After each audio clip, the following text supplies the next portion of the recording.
2025 তারিখে একটি গোপন খবরের ভিত্তিতে রাত্রিবেলা আমাদের গোয়ালাবস্তিতে একটি ড্রাগস এগেন্সে রেড করা হয়। তখন 3 জনকে অ্যারেস্ট করা হয়।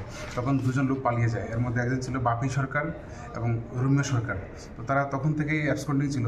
তো তাদেরকে খুঁজে পাওয়া যাচ্ছিল না, বাড়িঘরে ছিল না। এর মধ্যেও বিভিন্ন রিপোর্ট তাদের বিরুদ্ধে আসছিল, বিভিন্ন সামাজিক কাজের সঙ্গে যুক্ত।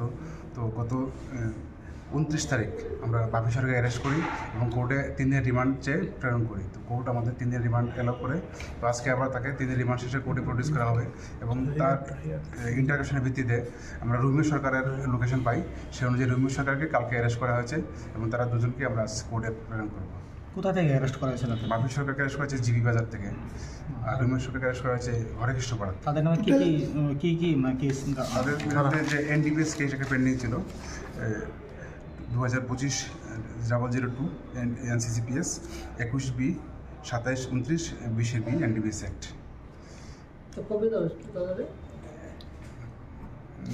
বাপি সরকারকে 29 তারিখ অ্যারেস্ট করা হয়েছিল। তাকে আমরা রিমান্ড চেয়ে কোর্টে প্রডিউস করি। কোর্ট 3 দিন রিমান্ড এলো করে এবং আজকে আবার রিমান্ড শেষে কোর্টে প্রেরণ করা হবে। তাদের সাথে কি আর অন্য কেউ জড়িত আছে বা? টোটাল 5 জন পাওয়া গেছে এখন অবধি, বাকিটা আমরা দেখছি ইনভেস্টিগেশন করে।